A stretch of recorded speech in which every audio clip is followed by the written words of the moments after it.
Hello everybody, Reggie Time here with what will be a very short end of week review. I've been playing 6 plus Hold'em all week with a 10-cent ante. The games are exceptionally good. I've been really enjoying myself and been doing pretty well, to be honest with you. Right at the start of the video, I'm going to get this message in early because people might not hear it later on when I send it in other videos. But if you are currently playing No Limit Hold'em, not really enjoying the grind, not really enjoying too much success, struggling to study as hard as you need to study to keep up with your opponents, then I strongly advise giving this game a go on whichever site you're on. Not saying come to me and play on the apps or anything like that. Because most of the sites spread this now. PokerStars, GG, Party Poker all spread this game. Give it a go. Go into like one of the lowest buying games you can find, and just have a play with it. Have some fun with it, and I'd be surprised if you don't like it. Yeah, the variance is somewhat higher, but the game quality is ridiculously higher too. So you have like maybe some more violent short-term variance than you're used to, which is why we start at very low stakes to get used to the absurdity of the swings. But also your win rate is just going to be significantly higher long term if you put some effort into getting better at the game and studying. It doesn't take very long to overtake the worst players in this game in terms of like ability, because there are some like just truly terrible players, and I don't think it's going to take as long to catch up with most of the regulars as it is in No Limit Hold'em, because it's kind of a relatively simple game to learn. You learn your pre-flop ranges, you learn like your pre-flop and post-flop strategies, and like the types of ranges you want to be basically getting it all in with, and you're off and running. You're going to do okay, and then sooner rather than later, you'll probably end up doing rather well at the absolute lowest stakes. And then you can decide then, do I want to move up? Do I want to have I had fun with this, but maybe it's not for me. I'm going to go back to my No Limit Hold'em, or maybe you just stay at the stakes you're at because you're enjoying yourself and making a little bit of money. These games, I watched a video where it was suggested that these games are kind of like if you're a full six max table, the games play 4 times bigger than the stakes you're playing at. So if you're playing like a 10 ante game, that's the equivalent of playing like 40 and L6 max if you're at a 6 max 10-cent ante no limit short deck game. So you kind of already, if you're playing at like one of the lower stakes, you're already playing kind of a bit higher. So you're playing quite a bit higher against significantly inferior opponents who are just going to have less poker skill than you in general. And then once you improve your short deck skill, you gain some experience, you learn to deal with the short-term variance, then, who knows, you might have found something that revitalizes your passion for poker, because it certainly has mine. This time, 4 or 5 months ago, I was like suffering with poker depression, if you will, in terms of I was turning up, playing, not really enjoying it, not putting the hours in, finding excuses to not play, or just not playing. Just like, oh, let's have a quick YouTube for a start, and 2 hours later, you've watched every clip of David Mitchell you can find because he's a funny man, he's an intelligent man, but he doesn't get the job done. My volume this month in terms of hands played hasn't been super high, but I'm expecting, because I didn't start doing this really until like the second week of January. But since then, I've wanted to play every single day. I didn't play yesterday. I'll explain the reasons for that why in a moment. But I've wanted to play every single day. I've looked forward to playing, and I put way more hours at the table in January than I probably did in almost any month last year. Well, way more hours since I started playing this game. Way more hours since I think it was like the 10th or the 11th of January when I started playing this game. And yeah.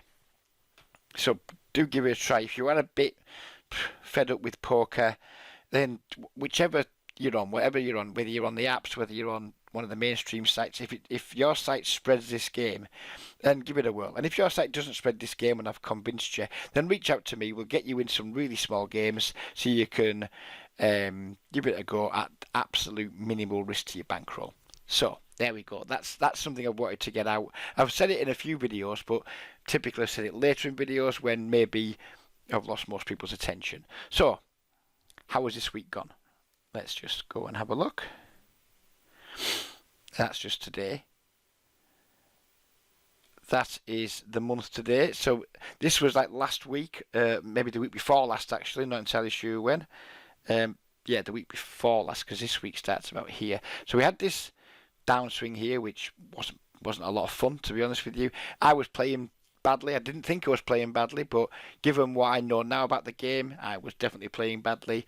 I was limp. Well, basically, I was limp calling it off too wide pre-flop. I was shoving a little bit too wide. I was just getting it in too wide in a lot of pre-flop spots, and on top of that, I didn't run bad. I didn't run well. So those two things combined made for a nasty downswing, which could be said the same for this upswing here. This upswing, I was doing the same things as I was doing here, only this week I ran well. That week I didn't run well, and those two, if you look at the size of them, they probably account for each other. This is much more impressive from me since then, because it's just way more consistent. There's way less variance in it, and I feel like when I'm playing two, because I'm not as willing to get it in pre-flop as I was.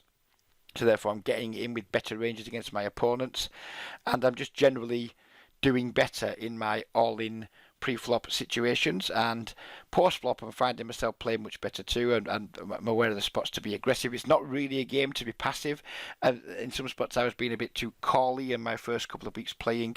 With draws I was calling rather than using the good equity that most draws have in this game to be aggressive and try and force my opponents to fold their equity share. I was kind of just calling, and then if I got there, I was hopefully winning a big pot. If I didn't get there, I wasn't losing a big pot, but I was hemorrhaging red line probably. So yeah, I've definitely got better in all areas of the game. I'm still a long way from being good, but because the games are so soft, you don't need to be good. You just need to be competent and then work at getting good as you progress through your time playing the game. So if we just have a look at this week's results exactly, and hopefully that will bear out a little bit more of what I've been saying. So this week started on the 25th here. So we just had five solid winning days out of six, and then just a pretty small two buying losing day on the Friday.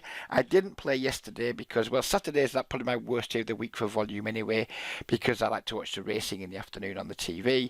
The morning, my wife usually has me bobbing around, doing bits and bobs, doing little chores, etc.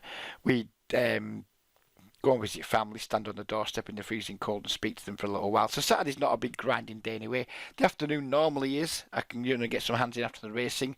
But yesterday I went for an afternoon nap because I decided pretty last minute to take a shot at the £220 Sky Poker SPT online event. I did okay for a few hours and then kind of punted my what was still a very playable stack. I had like 40 blinds, and I punted it pre-flop with ace queen suited against a recreational player at the table. He had two tens. We didn't get there, lost that. And then it was just too late to play because the club I play these games in is an Asian club, and if you start trying to play around midnight 1 in the morning, it's not the best time. It's not the best time to play. So yesterday there was no volume. Today, not great volume. I've probably got another session in me. So this volume might go up a little bit, but we've had a really good day today. We've just ran so pure. We've got some good tables. We've had some good hands. They've held, and then we've needed to get there. We've got there. So today's been like a really good day. So yeah, that's the week in general. I'm making this video on the Sunday afternoon. I'm going to put it on YouTube on the Monday morning, just to keep the review videos going. Otherwise, it'll be Tuesday before I can do anything with it, because I'm working tomorrow morning. So as I said, it's going to be a very short video. But please do reach out to me and talk to me about these games. And as I say, this isn't a sales pitch, because I just want people to enjoy poker. I want people to get the most out of their game, whether that's with me or whether that's somewhere else. It doesn't make a huge amount of difference to me. I don't make a huge amount of money from like the affiliate work. It's just another small income stream, like the way I like to do things. I like to have lots of little small income streams rather than have all my eggs in one basket. So obviously I do the care work, I do play poker, I do this affiliate work, I do little bits and bobs here and there, little bits of other work too. And yeah, so I mean, if I got someone to come along and play in these like five chip ante games, and they put 4,000 hands a week in, I'm not going to be getting rich off that. But hopefully it gives someone like a fresh start in their poker career, because it just does get really stale. I still haven't got around to making the why I don't like No Limit much anymore video. I do intend to do that, so I'm not really going to go into that too much now. But I think my No Limit Cash career is on a severe, hopefully long hiatus at the moment, because I'm not enjoying playing the game. I can just about handle playing it in MTT format, because at least there's some weaker players in the mix there. But No Limit Hold'em Cash, unless something significant changes on the landscape, and what that might be, who knows? Maybe the addition of antes and deeper stacks, something like that. Something that makes the game more interesting than 100 big blind No Limit Hold'em currently is for me personally. Then I'm going to be staying doing this short deck, or maybe now I've managed to actually rip myself away from No Limit, because I haven't played a hand of No Limit Cash on the apps for 20 odd days now. So now I've kind of really ripped myself away from No Limit.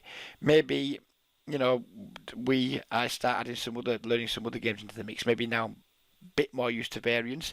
Maybe we try and learn a bit of 6-card PLO too, because the thing that's put me off that game in the past is that that's another hugely high variance game, and I still wasn't quite ready to accept the variance. But now I'm playing this game, and as you can see on this graph, maybe not in this bit so much, but in these bits, when you're learning a game especially, you're going to experience a lot more variance, and maybe I'm more ready for that now. Maybe now's the time to be like, right, okay, we've moved away from No Limit. While these short deck games are running and existing, I have no intention of leaving them, but if I ever did leave them, perhaps then it would be the time to say, right, well, it's PLO 6 time now. It's time to learn 6-card PLO instead, because I'd be way more used to swings. I think the swings in 6-card PLO wouldn't be much more than this game, maybe less, maybe very, very comparable, very similar. I don't know. I think the only question I've got left to ask myself now is, because now I'm back to my previous high point, I'm ready to take a shot at the 10-cent anti-games, which is the 20-cent anti-games, which is at the 5-10 games in this app. But going back to what we talked about earlier, which was if you're playing a full table, short deck plays 4 times bigger than the equivalent No Limit game. So like a 20 ante short deck game, 6-handed, plays 4 times bigger than a 10-cent, 20-cent No Limit Hold'em game. That's been proven by someone far cleverer than me. I think it was Kane Callis, I'm not sure who was watching, who said that. And so do I want to move up to a game that effectively plays like 8 TNL? Do I need to? Bearing in mind what poker is to me now, which is something I do primarily for fun, secondly for some extra pocket money, and thirdly just as part of my business, playing poker, making videos, hopefully try to attract some custom. Do I need to move up? I mean, I've enjoyed playing these $10 buy-in games, which plays like 40 NL at a full table, quite a lot, and I've done okay at it. I mean, this month we've made $500, and if I'm happy with that, I mean, yeah, of course, if I move up, could I then make $800 next month? But could I lose some more money? Would my edge be as big in those games? Would I have an edge in those games? I expect I would, because you tend to see the same players playing both limits, so the game wouldn't be any softer. But would I enjoy it as much if my swings, instead of this downswing being $200 or $240, whatever it was, in a week, would I enjoy it as much if I had like a minus $500 week? Do I need that stress and pressure and stuff in my life, or can I just carry on plodding away in these really small games where the swings don't affect me financially or emotionally, and just chug it out and chug it out and chug it out? And if we can make on average $400 a month, then am I happy with that? And that's a question I need to ask myself over the coming days. I played a little bit of 5 cent 10 cent, 5-10, which is 20-cent ante this afternoon. And I felt okay playing it. I got it in really bad in one spot and made a flush in a 3-way all-in, which made my session a slight winning session in that game, because I think I'd lost a flip earlier and lost a few pots. So I don't know. I really don't know. Part of me wants to play higher, part of me wants to stay where I am, but I don't need to just say, right, I'm playing this limit now and I'm just playing that limit now. Perhaps the fact that I feel ready to play a little bit higher just gives me more game selection options. Maybe just play both. Maybe if I see a really good 20-cent anti-table, I sit it, and if I don't see any good 20-cent anti-tables, I'm happy playing the 10-cent anti-tables. Maybe that's a good approach. I don't know, but there we go. There's the update. Food for thought for me. Hopefully I've given you guys some food for thought, and probably the shortest video I've made in quite a while. No hands to look at because I haven't really been saving them the last couple of days. I'll probably start doing that again next week. Won't be doing the live play videos because I just don't think they're as good as looking at hands and talking a little bit more in depth about certain spots. And hopefully I'm going to be doing a video with my friend Zach sometime this week, reviewing some of his hands. So that'll be something interesting because we'll see someone playing differently to me, and hopefully have some interesting conversations with them about how their approach differs to mine, what we think the pros and cons of that are, etc. And yeah, should be a good conversation. But we'll leave it there. Have a great week, everybody. Hope you've had a good week just gone. Take care, and bye-bye for now.